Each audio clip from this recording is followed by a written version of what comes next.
আজকাল আমি আর গুছিয়ে সংসার করি না। তুচ্ছ বিষয়ে খালার সাথে রাগ করি না। আজকাল আমি আর কিচেনে খুব একটা যাই না। সিঙ্কটা ঝকঝকে আছে কি না, চুলাটা ঠিকঠাক পরিষ্কার কি না, সব কিছু পরিপাটি করে গুছানো কি না, এসব কোনো কিছু নিয়েই আর মাথা ঘামাই না। এতগুলো বছর আমি নিখুঁতভাবে শুধু সংসারই করে দেখেছি। এই সংসারে আমার প্রয়োজন শুধু কাজের জন্য। পাশে থাকা মানুষটি কখনো বুঝতে চায়নি সংসারের বাইরেও আমি মানুষ ছিলাম। আমারও পাখির মতো মন ছিল, উড়বার স্বাদ ছিল। এসব কিছু ঝেড়ে ফেলে আমি শুধু নিখুঁতভাবে সংসারেই করে গেছি। ধুলোমাখা আসবাবগুলো মুছে ঝকঝকে করে রেখেছি। রান্নায় নানান পদ আগ্রহ ভরে রেঁধেছি, কিন্তু এসবের কোনো মূল্যই কোনো কালে ছিল না পাশের মানুষটির কাছে। বিয়ের পর একদিন বলেছিলাম আমি চাকরি করব।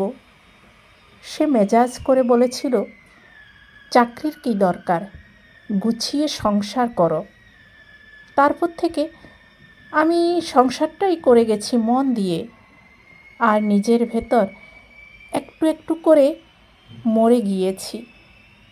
অফিস শেষে সে যখন কলিগের সাথে আড্ডা দিয়ে রেস্তোরাঁয় ডিনার সেরে গাড়িতে ঘুম দিয়ে বাসায় ফিরত, আমি তখন সংসার আর বাচ্চাদের সামলে ক্লান্ত। আলু থালু চেহারা, উস্কো খুস্কো চুল, চোখের নিচে এক হাত কালি। নিজেকে পরিপাটি করে রাখার সময় কোথায় আমার? সে তখন ফ্রেশ হয়ে ঘুমাতে যায়। খাবে কি না জিজ্ঞেস করতেই বলে খেয়ে এসেছে। খাবারগুলো ফ্রিজে তুলে রাখতে রাখতে তার নাক ডাকার শব্দ পাই। আমি তখন সব গুছিয়ে বিছানায় যাই। ক্লান্ত শরীর, ক্লান্ত মন, চোখের কোণে জমে থাকা কান্না, কেউ দেখে না। এখন আমি আর গুছিয়ে সংসার করি না। এখন আমি নিজেকে সময় দেই। এখন আমি কবিতা পড়ি, ইচ্ছে হলে ফেসবুকে থাকি।